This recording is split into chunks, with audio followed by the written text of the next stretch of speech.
ሰላም እንዴት ናችሁ? ፍሬ ህይወት ዮሐንስ ነኝ። በአፍሪካ ቀንድ በተለይም በኢትዮጵያ በኤርትራና በሌሎች ጎረቤት ሀገራት መካከል እየተፈጠሩ ያሉ ኢኮኖሚያዊ፣ ማህበራዊና ፖለቲካዊ ጉዳዮችን በትንታኔ ይዤላችሁ ቀርባለሁ። በተለይም ደግሞ ከኢትዮጵያ የቀይ ባህር ጥያቄ ጋር ተያይዞ የሚነሱ ሀሳቦች ላይም አተኩራለሁ። በዛሬው ቆይታችን በሁለት አንኳር ጉዳዮች ላይ አብረን ቆይታ የምናደርግ ይሆናል። የመጀመሪያው ቀዳሚ አጀንዳችን በካይሮ ቤተመንግስት ከግብፁ ፕሬዚዳንት አብዱል ፈታህ አልሲሲ ጋር በቀጠናዊ ጉዳዮች የቀይ ባህር ደህንነት ከዛም ባለፈ ደግሞ የኢትዮጵያን የቀይ ባህር ጥያቄና ኢትዮጵያውን ላይ እየፈጠረች ያለችውን ዓለም አቀፋዊ ተጽዕኖን በተመለከተ ውይይት ለማድረግ ካይሮ የገቡት የኤርትራው ፕሬዚዳንት ኢሳያስ አፈወርቂና የግብፁ ፕሬዚዳንት ባደረጉት ውይይት ላይ የአሰብ ወደብና የምጽዋ ወደብን ከግብፅ የቀይ ባህር አካላት ጋር የማስተሳሰር ስራ ሊሰራ መሆኑ ተሰምቷል። ግብፅ ኤርትራ ያበሰረቻቸው የምስራቾች እንዲሁም ደግሞ ኤርትራና ግብጽ በጋራ በመሆን ኢትዮጵያን ጨምሮ ሌሎች የቀይ ባህር አጀንዳዎች ላይ የመከሯቸውን ምክክሮች በዝርዝር ይዤላችሁ ቀርቤያለሁ። ሁለተኛው አጀንዳችን በትግራይ ክልል ወታደራዊ ክተት አዋጅ ታውጇል። የትግራይ ክልልን በህገወጥ መንገድ እያስተዳደሩ የሚገኙት ዶክተር ደብረጽዮን ገብረሚካኤል የሚመራው የህወሓት ቡድን በትግራይ ክልል ለሚገኙ ወጣቶች የክተት አዋጅን በማወጅ ወጣቶች በወታደራዊ ምልመላው ላይ በግዳጅ እንዲሳተፉ የሚያደርግ አሰራርን መፍጠሩም ተሰምቷል። ከትግራይ ክልል የተሰማው ሁኔታ እንዲሁም ደግሞ የትግራይ ህገወጥ የሆኑ እንቅስቃሴዎችን ጨምሮ አሁን ላይ በክልሉ የሚገኙ ወጣቶች ቀጣይ እጣ ፈንታቸው ምንድን ነው የሚለውን ጨምሮ በሌሎች ጉዳዮች ላይ ዝርዝር መረጃ ይዤላችሁ ቀርቤያለሁ። ለዩቲዩብ ቻናል አዲስ ከሆናችሁ የደወል ምልክቷን ተጭናችሁ ቻናሌን ሰብስክራይብ በማድረግ ቤተሰብ እንድትሆኑ ጋበዝኳችሁ። ቻናሌን ሰብስክራይብ አድርጋችሁ ቤተሰብ ከሆናችሁ ደግሞ ላይክ እና ሼር በማድረግ ለወዳጅ ዘመዶቻችሁ እንድታጋሩም እጠይቃችኋለሁ። በቀጣይ በሌሎች ዝግጅቶችንም አሰናድቼ እንዳቀርብላችሁ ድጋፍ እንድትሆኑ ደግሞ ዩቲዩብን ሰብስክራይብ ማድረግ እንዳይረሳ እያልኩኝ ወደ ዛሬው ቀዳሚና የመጀመሪያ አጀንዳም እሻገራለሁ። አብራችሁ ቆዩ። የአፍሪካ ቀንድ አሁናዊ ሁኔታ አሰላለፍና መልኩን እየቀየረ ባለበት በዚህ ወቅት ላይ የኢትዮጵያን የቀይ ባህር ጥያቄ የሚቃወሙት ግብጽና ኤርትራ መሪዎቻቸው ካይሮ በሚገኘው የግብፁ ፕሬዚዳንት አብዱል ፈታህ አልሲሲ ቤተመንግስት ተገናኝተው ምክክር እያደረጉ ይገኛሉ።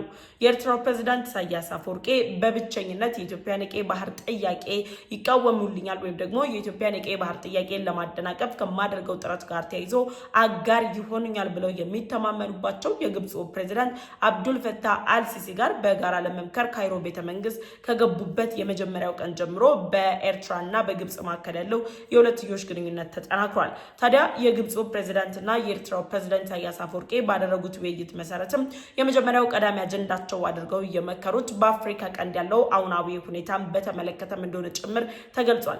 የመጀመሪያው የአፍሪካ ቀንድ አሁናዊ ሁኔታ በግብፅና በኤርትራ እይታ ምን ይመስላል የሚለው ጉዳይ ነው። የግብጽ ፕሬዚዳንትና የኤርትራው ፕሬዚዳንት የአፍሪካ ቀንድን አሁናዊ ሁኔታን በገመገሙበት በዚህ ወቅት ላይ በአፍሪካ ቀንድ የነሱ አጋር ወይም ደግሞ የግብጽና የኤርትራን ተልዕኮ በማስፈጸም ከነሱ ጋር በጋራ በመተባበር እየተንቀሳቀሰች ያለችው ሱዳን የተለያዩ እንቅስቃሴዎችን በማድረግ የእርስ በርስ ግጭቶቿ እየተጠናከሩ መጥቶ የአረብ ሊግን በመጠቀም እንግዲህ ካይሮ ላይ በተካሄዱ መድረኮች ጭምር ኢትዮጵያ ላይ ክስ እናቀርባለን፣ ከካርቱሙ የድሮን ጥቃት አየር ማረፊያ ላይ የተፈጸመው የድሮን ጥቃት በስተጀርባ ኢትዮጵያ አለችበት የሚል የኢትዮጵያን ስም የሚያጠለሽ አጀንዳን አንስተው በአረብ ሊግ አማካኝነት ኢትዮጵያን ለመፈረጅና ኢትዮጵያ ላይ ክስን መሰርታለን ብለው የተለያዩ ጥረቶችን ባደረጉበት ወቅት ላይ ከኢትዮጵያ ጋር ጠንካራ የሚባል የሁለትዮሽ ግንኙነት ያላት ከሱዳን የእርስ በርስ ጦርነት ጋር ተይዞም ስሟ በተደጋጋሚ የምትነሳው የተባበሩት አረብ ኤምሬት በአረብ ሊግ ላይ ባላት ተወካይ አማካኝነት ኢትዮጵያ ከሱዳን የእርስ በርስ ጦርነት በስተጀርባ እጇ እንደሌለበት በመግለጽ አረብ ሊግ ላይ ግብጽ፣ ኤርትራና ሱዳን ድል እናደርጋለን ወይም የኢትዮጵያን ስም እናጠፋለን ብለው የወሰኑትን እቅድና ያወጡትን የተለያዩ ስትራቴጂካዊ አካሄዶችን ጭምር ውድቅ አድርጋባቸዋለች። በአረብ ሊግ ላይ ከተፈጠረው ውድቀት ወይም ደግሞ አረብ ሊግ ላይ ኢትዮጵያ ላይ እነሱ ሊዘረጉት ያሰቡት ወጥመድ አለመሳካትን መነሻ አድርገውም የተለያዩ ዓለም አቀፍ ተቋማቶችን ለማናገር የተለያዩ ዓለም አቀፍ ጥረቶችን ሲያደርጉ ቆይተዋል። ታዲያ በዚህ ወቅት ላይ የአፍሪካ ቀንድ ውጥረት እየጨመረ በመጣበት በዚህ ገጽ ላይ ኢትዮጵያ የአሰብ ወደብን ተጠቅማ ወደ ቀይ ባህር ትገባለች የሚል ስጋት ያደረባቸው የኤርትራው ፕሬዚዳንት ኢሳያስ አፈወርቂ በአሰብ ወደብ ጉዳይ ዙሪያ ያለው በኤርትራና በኢትዮጵያ መካከል መካከል ጦርነትን ሊያስነሳ የሚችልና ኢትዮጵያ ደግሞ ጦርነቱን መክፈት ያላት ፍላጎት ዜሮ በመሆኑ ደግሞ ኢትዮጵያ ዲፕሎማሲን በማስቀደሟ ከአሰብ ወደብ በተጨማሪ ኢትዮጵያ ሁለተኛ አማራጭ አድርጋ ልትጠቀምበት ያቀደችው የበርበራ ወደብ ላይ ከራስ ገዟ ሶማሌላንድ መንግስት ጋር የደረሰችበትን የመግባቢያ ስምምነት ጭምር ውድቅ በማድረግ ኢትዮጵያ የራስ ገዟ ሶማሌላንድን በመጠቀም ወደ ቀይ ባህር መግባት አትችልም በሚል ጉዳይ ላይ እንግዲህ እነዚህ ሁለት ፕሬዝዳንቶች መክረዋል። የግብፁ ፕሬዝዳንትና የኤርትራው ፕሬዝዳንት ኢትዮጵያን ከቀይ ባህር ለማስቀረት የሶማሌላንድን ወደቦችን መጠቀም አትችልም የሚል ምክክሮችን ካደረጉ በኋላ ደግሞ በሶማሌላንድ በኩል የምትንቀሳቀሰው እስራኤል ከዛ በተጨማሪ ደግሞ እና አሜሪካ፣ የተባበሩት አረብ ኤምሬት፣ ህንድና ግሪክን የመሳሰሉ ሀገራትም የኢትዮጵያን የቀይ ባህር ጥያቄ መደገፋቸውን እየተነገረ ባለበት በዚህ ወቅት ላይ ግብፅም ሆኑ ኤርትራ በተለይ ደግሞ ግብፅን ከባድ የሚባል ኢኮኖሚያዊ ችግር ውስጥ ሊከታት የሚችል የኢኮኖሚ ስብራት ውስጥ ሊያስቀምጣት የሚችል እንቅስቃሴ እንግዲህ በባብላን መንደብ ወሽመጥ አካባቢ ላይ በቅርብ ጊዜያት ሊጀመር ይችላል። ይህ ደግሞ የየመኑ ሁቲ ቡድን የእስራኤል መርከቦች ላይ በሆርሙዝ ሰርጥ እንዳይንቀሳቀሱ ከከለከለ በኋላ አሁን ቀጣይ እርምጃ የባብላን መንደብ ወሽመጥ ነው ሲባል የስዊዝ ካናል የግብፅ የኢኮኖሚ መሰረት መሆኑን ተከትሎ የስዊዝ ካናል ላይ የሚጣለው የተለያዩ ስጋቶች ለግብፅ ሆነ ለኤርትራ ከፍተኛ የተባለ ቀውስን ያመጣል። ግብፅ በቀጥታ ኢኮኖሚያዊ ስብራት ውስጥ የምትገባ ቢሆንም ግብፅና ኤርትራ መካከል እንግዲህ በቅርብ ጊዜያት የተደረሱ የሁለትዮሽ የኢኮኖሚ ጥምረቶች፣ ሜጋ ፕሮጀክቶች ከዛም ባለፈ ግብፅ በአፍሪካ ቀንድ ላይ ኢትዮጵያ ላይ ተጽዕኖ ለመፍጠር የተለያዩ ሀገራትን በማስተባበር እያደረገች ላለችው ጥረት የፋይናንስ መሰረት ሊሆን የሚችሉ ገቢዎችን የምታገኝበት ሁኔታ የስዊዝ ካናል መዳከም ተከትሎ ሊቀዛቀዝ የሚችል በመሆኑ ግብፅ አሁን ላይ ባለው ሁኔታ በባብላን መንደብ ወሽመጥ ላይ ከተደቀነባት ስጋት ጎን ለጎን ኢትዮጵያ የምትባል ሀገር በዚህ ወሽመጥ ላይ እንቅስቃሴዎችን ብታደርግ የበርበራ ወደብን በእጇ ብታስገባ ወደ ቀይ ባህር መግባት የምትችል ከሆነ የግብፅና የኤርትራ ጥረት ሙሉ ለሙሉ የሚከሽፍ መሆኑን መነሻ በማድረግ ከኤርትራው ፕሬዝዳንት ኢሳያስ አፈወርቂ ጋር በዚህ ጉዳይ ላይ ምክክር አድርገዋል። በወጡ መግለጫዎች በወጡ መረጃዎችም ኢትዮጵያ በባሌም ሆነ በቦሌ ወደ ቀይ ባህር ገባል ያለችው አሁን ላይ ግን በአሰብም ሆነ በበርበራ ወደብ ላይ መግባት የማትችልበትና ለቀይ ባህር አዋሳኝ ባለመሆኗ ምክንያት ወደዚህ አካባቢ ላይ መጠጋት እንደሌለባት ውይይታቸውን አድርገዋል። ሁለተኛው አጀንዳቸው አድርገውት የነበሩት የቀይ ባህር ደህንነት ጉዳይ ነው። የቀይ ባህር ደህንነት በሰሞኑን በስፋት የሚነገር ባለፉት 6 እና 7 ወራት ደግሞ አሜሪካም ሆኑ እስራኤል የቀይ ባህር ደህንነትን ለማስጠበቅ ኢትዮጵያ ስትራቴጂካዊ አጋራቸው እንደሆነች እየገለጹ ያሉበት ሁኔታ አለ። ኢትዮጵያን በመጠቀም የቀይ ባህር ደህንነትን እናስጠብቃለን እያሉ ያሉት አሜሪካና እስራኤል የተለያዩ ጥረቶችን እያደረጉ ቢሆንም ግብፅና ኤርትራ ግን ለቀይ ባህር ዳርቻ የማይዋሰን የትኛውም ሀገር የቀይ ባህር ደህንነትን ማስጠበቅ አይችልም። ምክንያቱም በቀይ ባህር ዳርቻ ላይ የምንገኝ እኛ ሀገራት ጠንካራ የሚባል ደህንነታችንን ማስጠበቅ የሚችል መሰረትን ፈጥረናል የሚል እምነቶችን አድርገዋል።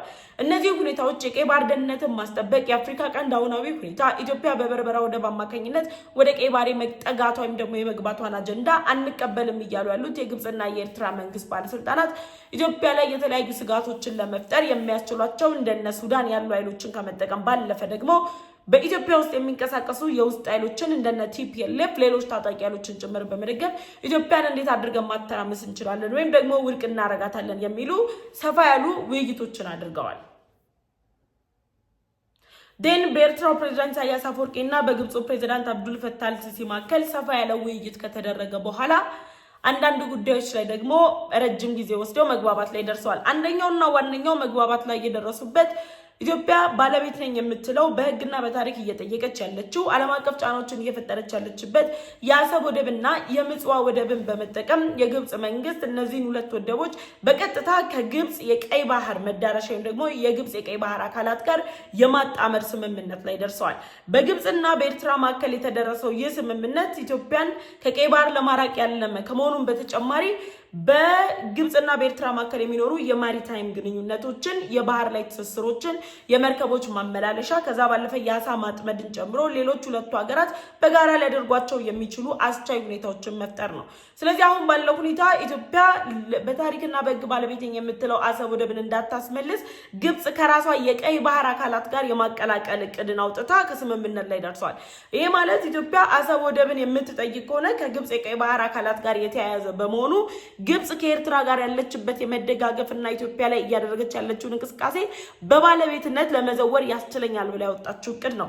ምክንያቱም እነዚህ አካላት በቀጥታ ከግብጽ የቀይ ባህር አካላት ጋር የሚዋሃዱ ከሆነ ግብጽ በኤርትራ በኩል የምታስነሳቸው ቅስቀሳዎች፣ በኤርትራ በኩል የምታደርጋቸው ድጋፎች ኢትዮጵያ ወደ ቀይ ባህር እንዳትገባ በአሰብ ወደብ በኩል ኤርትራ እያደረገች ያለችውን ክልከላ ግብጽም በባለቤትነት ለመከልከልና እነዚህ አካላት በቀጥታ ከግብጽ ጋር የተቆራኙ በመሆናቸው ይገባኛል የዚህ ጉዳይ ወሳኝ ነኝ በማለት ኤርትራ ለብቻዋ ቆማ ልታሳድር ከምትችለው ተጽዕኖ በተጨማሪ እነዚህ ሁለት ሀገራት በጋራ በመቆም የኢትዮጵያን የቀይ ባህር ጥያቄ ለማዳከም የተፈጠረ ጥምረት ነው። በዚህ ጉዳይ ላይ እንግዲህ ስምምነትን መፈረማቸውም ጭምር እየተነገረ ነው ያለው። ስለዚህ አሁን እየሆነ ባለው ሁኔታ የአሰብ ወደብና የምጽዋ ወደብን ከግብጽ የቀይ ባህር መዳረሻዎች ጋር እያያያዘች የምትገኘው ግብጽ የጉዳዩ ባለቤት ወይም ደግሞ መሪ ተዋናይ መሆኗን በይፋ ያረጋገጠችበት ነው። ዓለም አቀፉ ማህበረሰብ ከኢትዮጵያና ከኤርትራ ጋር ካለው ውጥረት ጎን ለጎን ግብጽን በቀላልነት የሚመለከት ሳይሆን ግብጽ በዚህ ጉዳይ ላይ በቀጥታ ጣልቃ እየገባች መሆኗን ያስመሰከረ ነው። ስለዚህ አሰብ ወደብም ሆነ ምጽዋ ወደብን የግብጽ የቀይ ባህር ዳርቻዎች ጋር በተለያዩ መንገዶች በንግድ በፖለቲካ ሁኔታዎች ማስተሳሰር ለግብጽ አሁን ላይ ይበጀኛል ያለችው ጉዳይ ቢሆንም ኢትዮጵያ ወደ ቀይ ባህር እንድትገባ ፍላጎት ያላት አሜሪካ ደግሞ በኤርትራ የቀይ ባህር ዳርቻዎች ላይ ያለው ፍላጎት ግብጽ አሁን ላይ ካለችበት የአሜሪካ አሁናዊ ሁኔታ ከእስራኤል ጋር ያለችበት አሁናዊ ሁኔታን ተከትሎ ሁለቱ ሀገራት መካከል ልዩነትን ሊፈጥር የሚችል ግብጽ በእነ አሜሪካ በኩል ያላትን ተቀባይነት እያጣች እንደምትሄድ የሚያሳይ ነው። ስለዚህ አሁን ላይ በአሜሪካና በኤርትራ መካከል አደራዳሪ ሆና እየቀጠለች ያለችው ግብጽ ይህንን እንደ ጥሩ እድል ተጠቅማ የተለያዩ ዘመቻዎችን የምታካሄድ ከሆነና በዚህ ጉዳይ ላይ ጣልቃ በመግባት የቀጥተኛ ባለቤት የምትሆን ከሆነ ከአሜሪካ ጋር ጭምር ወደ ግጭቱ ውስጥ ልትገባ እንደምትችል የሚያሳይ ነው። ስለዚህ ሁለቱ መሪዎች በጋራ በመሆን የመከሩት ኢትዮጵያ ፍላጎት የምታሳድርባቸው ኢትዮጵያ ፍላጎት ያስቀመጠችባቸው ወደቦችን እነሱ በማስተሳሰር የባለቤትነት እኛም ይመለከተናል እኛም ይገባናል የማለት ነው። ለዚህ ደግሞ ማሳያ የግብጽ መንግስት እንግዲህ ከወራት ባልሞላ ጊዜ ውስጥ ነው የውጭ ጉዳይ ሚኒስትራቸውን ባድር አብደላቲን ልከው ኤርትራ ድረስ በኢትዮጵያና በኤርትራ መካከል ያለው ውጥረት ላይ ግብጽ በማንኛውም ሁኔታ ከኤርትራ ጋር ያላትን ውግንና ለኤርትራ ያላትን ድጋፍ ጭምር ገልጸዋል ማለት ነው። ስለዚህ የሁለቱ መሪዎች አጠቃላይ ውይይታቸው አጠቃላይ ስምምነታቸው ይሄን ይመስላል። ምንም እንኳን ኤርትራ በኢኮኖሚ ባታድግም የግብጽ ፕሬዝዳንት ግን ዛሬ ባላቸው እንግዲህ የኤርትራው ፕሬዝዳንት ባላቸው ቆይታ በግብጽ እየተከናወኑ ያሉ የልማት ስራዎችን የተለያዩ ኢንዱስትሪዎችን ጭምር እያስጎበኟቸው ይገኛሉ። በጥቅሉ የጉብኝት ዓላማው ያደረገው የኤርትራው ፕሬዝዳንት ኢሳያስ አፈወርቂና የግብጽን ትስስር ሳይሆን የነሱን ጫና ተቋቁማ የነሱን ጥያቄ ወደ ታች እያደረገች የራሷን የቀይ ባህር ጥያቄ ለማሳካት ጥረት እያደረገች ያለች ኢትዮጵያን እንዴትና በምን መልኩ እንጣላት ለሚለው እርምጃቸው ወይም ደግሞ እንቅስቃሴያቸው የራሱን የሆነ ጉልህ ሚና መጫወት የሚችል እንቅስቃሴ መሆኑም እንግዲህ እየተነገረ ይገኛል። በዚህ ጉዳይ ላይ ሀሳብ አስተያየታችሁን ኮሜንት ሴክሽን ላይ አሳውቁኝ። ወደ ሁለተኛው አጀንዳም ተሻገርኩኝ። በዛሬው ዕለት የምናየው ሁለተኛው አጀንዳችን እንግዲህ በትግራይ ክልል ህገወጥ የተባለ መንግስትን መስርቶ ትግራይን እየመራ የሚገኘው ዶክተር ደብረጽዮን ገብረሚካኤል በህዋትና በትግራይ ህዝብ መካከል ያለው ልዩነት እጅግ ሰፍቶ የትግራይ ህዝብ ህዋትን እንደማይፈልግ የተለያዩ ተቋሞችን ጭምር በማሰማት እየገለጸ ባለበት በዚህ ወቅት ላይ የትግራይ ወጣቶችን በግዳጅ ወታደራዊ ምልመላ ውስጥ እንዲገቡ እድሜያቸው ደርሶ ወታደራዊ ምልመላ ውስጥ መግባት የሚችሉ ወጣቶች በወታደራዊ ምልመላ ውስጥ መካተት ወይም ደግሞ መሳተፍ የማይፈልጉ ከሆነ ደግሞ 50,000 ብር ቅጣትን ሊቀጣ እንደሚችል ጭምር እየገለጸ ይገኛል። እንግዲህ ዶክተር ደብረጽዮን ገብረሚካኤል ከኤርትራው ፕሬዝዳንት ኢሳያስ አፈወርቂ አስገዳጅ የሆነ ዘመናዊ ባርነትን ተብሎ ስያሜ የተሰጠውን ወታደራዊ ምልመላን አሁን ደግሞ በትግራይ ክልል ላይ ለማካሄድ ጥረቶች እያደረጉ ነው ያሉት። እጅግ አሳፋሪ የሆነው ደግሞ በትግራይ ክልል ብቻ ሳይሆን እነዚህ ወጣቶችን አስገድደው ወታደራዊ ምልመላ አድርገው በጦርነት ውስጥ የሚያሳትፏቸው ለማይመለከታቸው የሱዳን የእርስ በርስ ግጭት ጭምር ለጀነራል አልቡርሃን ጦር በማበር በሱዳን ጦርነት ውስጥ ጣልቃ እንዲገቡ በሱዳን ጦርነት ውስጥ ወጣቶቹ ራሳቸውን ህይወታቸውን መስዋዕትነት እንዲያቀርቡ ጭምር የህዋት ቡድን አስገዳጅ የተባለ ምልመላ እያደረገ ነው ያለው። ስለዚህ አሁን ላይ ባለው ሁኔታ የትግራይ ህዝብ የህዋትን እየተቀበለ ያለበት ሁኔታ ወይም ደግሞ ህዋት በትግራይ ክልል ያለው ተቀባይነት ዜሮ በሆነበት በዚህ ወቅት ላይ በግዳጅ ወታደራዊ ምልመላን ከማድረግ ባለፈ ደግሞ ህዋትን ተቃውመው ይህንን ትግል በመታገል በተለያዩ ማህበራዊ ትስስር ገጾች በሚገኙ አማራጮችም ሁሉ ትግል የሚያደርጉ አካላት ላይ ጭምር የ15 ዓመት ጽኑ እስራትን እንደሚያደርግ አስቸኳይ ጊዜ አዋጅን አውጇል። የክተት አዋጅ ታውጇል። ወታደራዊ ምልመላ በግዳጅ እንዲሆን ህዋት እንግዲህ ማስጠንቀቂያ ጭምር በመስጠት የትግራይ ክልል ላይ እነዚህን እንቅስቃሴዎችን እያደረገም ይገኛል። አሁን ባለው ሁኔታ ላይ ለትግራይ ህዝብን ያስብለታለው የትግራይ ህዝብን የፌደራል መንግስቱ ነው እየበደለ ያለው እንደ ህዋት ለትግራይ ህዝብ የሚቆረቆር የለም እያለ የሚገኘው ህዋት ወጣቶቹን በግዳጅ ወታደራዊ ምልመላ እየመለመለ መሆኑ ብዙ የትግራይ ወጣቶችን ያስቆጣ ነው። የትግራይ ወጣቶች ባገኙት አጋጣሚ ሁሉ ጦርነትን አንፈልግም እኛ አረጋውያን ስልጣን ላይ ሊቀመጡ ወጣቶች ዊልቸር ላይ አንቀመጥም የሚል ተቃውሞን ከማሰማት ባለፈ አሁን ላይ በይፋ ወጥተው ትግራይ ክልል እንደማንኛውም የኢትዮጵያ ክልል ተጠቃሚነቷ ሊረጋገጥላት መሰረተ ልማቶች ሊደረጉላት የሚገባ እንጂ የጦርነት ነጋሪት የሚጎሰምና ልትሆን አትፈልግም። ይሄን እያደረገ ያለው ህዋት የትግራይ ህዝብ አካል እንዳልሆነ ጭምር ተቃውሟቸውን እያሰሙ ያሉት። ግን ህዋት ምንድነው እያደረገ ያለው? አገር ውስጥ ካሉ ኃይሎች ጋር ደግሞ በውጪ የሚገኙ የሽብር ሴል ያላቸው አካላት ጋር መጣመር፣ ከኤርትራው ፕሬዝዳንት ኢሳያስ አፈወርቂ ጋር መጣመር። የኤርትራው ፕሬዝዳንት ኢሳያስ አፈወርቂ ግብጽ ድረስ ሄደው ካይሮ ሄደው እንግዲህ ያደረጉት ባለው ውይይት ህዋትን ጭምር ትዕዛዝ የሚያሰጡ የተለያዩ ኮማንዶችን ከግብጽ ይቀበላል ተብሎ ይጠበቃል። ግብጽ የኢትዮጵያን ሰላም ለማተራመስ ልትሄድበት የምትችለው ርቀትም የታወቀ ነው። ስለዚህ እነዚህ ሁኔታዎች ባሉበት ሁኔታ ላይ የህዋት የፊት አመራሮች ትግራይን እስከ መገንጠል የቀጠለ አጀንዳቸውን እያራገቡ የትግራይ ክልል ወጣትን አላስፈላጊ የሆነ መስዋዕትነት ለማስከፈል ዋጋ እንዲከፍል ህይወቱን አሳልፎ እንዲሰጣቸው ጭምር ጥረቶች እያደረጉ ነው ያሉት። ይሄ ደግሞ በትግራይ ክልል ብቻ የሚቀር ሳይሆን አሁን ላይ ያለው አብዛኛው ወጣት በሀገሪቱ 7ኛው ሀገራዊ ምርጫ ከተካሄደ በኋላ የህዋትን አጀንዳ እንዲያራግብላቸው የሚዲያ ተቀጣሪዎችን ጭምር ቀጥረው ሚዲያ ላይም የተለያዩ አጀንዳዎችን እያራገቡ ነው ያሉት። አጠቃላይ ሂደቱን ስንመለከተው ህዋት ለብቻው አለመሆኑን የተመለከትንበት ዓለም አቀፉ ማህበረሰብ ድረስልኝ ብሎ ጥሪ የሚያቀርበው ህዋት ራሱ ላይ እርምጃ እንዲወሰድበት የሚያደርጉ ጥምረቶችን ከነ ሱዳን ጋር ከነ ግብጽ ጋር ደግሞ ከኤርትራና ከሌሎች የሽብር ቡድኖች ጋር ጭምር በመፍጠር የኢትዮጵያን አጠቃላይ እንቅስቃሴ ለማዳከም እያደረገ ያለው ጥረት ህዋትን በተጠንቀቅ ልንመለከተው የሚገባ የትግራይ ክልል ወጣቶች ጉዳይ ሊያሳስበን እንደሚገባ ያመላከተ ጉዳይ ነው። ስለዚህ ህዋት አሁን እያደረገ ባለው እንቅስቃሴ የኢትዮጵያን አሁናዊ ሁኔታ አላስፈላጊ ውጥረት ውስጥ የሚከት የኢትዮጵያን አሁናዊ እንቅስቃሴ አደጋ ላይ የሚጥል በመሆኑ ኢትዮጵያ ራሷን ለማሳደግ ዓለም አቀፍ ተጽዕኖ ለመፍጠር ያደረገች ያለችውን ጥረት መነሻ አድርገው አላስፈላጊ እልቀት ውስጥ እንደሚከቷት በይፋ ያረጋገጠና አላስፈላጊ ዋጋ ኢትዮጵያን እንድትከፍል እያስገደዳት ያለው ሁኔታን የፈጠረ ሆኗል። ለዚህም ነው ህዋት እያደረገ ያለው እንቅስቃሴ ወይም ደግሞ ህዋት እየፈጠረው ያለው ጥረት ህዋት የሚያረጋቸው ሁሉን አቀፍ እንቅስቃሴዎች ከትግራይ ክልል ባለፈ መላው ኢትዮጵያ ላይ የራሱን የሆነ መጥፎ አሻራን የሚያሳርፍ የጦርነት ነጋሪትን የሚጎስም ነው። ስለዚህ በትግራይ ክልል የክተት አዋጅ ታውጇል። ወታደራዊ ምልመላ በግዳጅ ሊጀመር ነው። የማይታጠቁ የትግራይ ወጣቶች 50,000 ብር ቅጣት እንደሚጠብቃቸው ተገልጿል። 15 ዓመት ጽኑ እስራት ትግሉን የሚያስተጓጉሉ አካላት ላይም ህዋት እንደሚያሳርፍ ገልጿል ማለት ነው። በዚህ ጉዳይ ላይ ሀሳብ አስተያየታችሁን ኮሜንት ሴክሽን ላይ አሳውቁኝ። አብሬያችሁ የቆየሁት ፍሬህይወት ዮሐንስ ነበርኩኝ። ለዩቲዩብ ቻናል አዲስ ከሆናችሁ የደወል ምልክቷን ተጭናችሁ ቻናሌን ሰብስክራይብ በማድረግ ቤተሰብ መሆናችሁን እንዳትረሱ። በቀጣይ በሌሎች ዝግጅቶች እስከምንመለስ ድረስም ቸር ቆዩኝ እያልኩኝ ተሰናበትኳችሁ።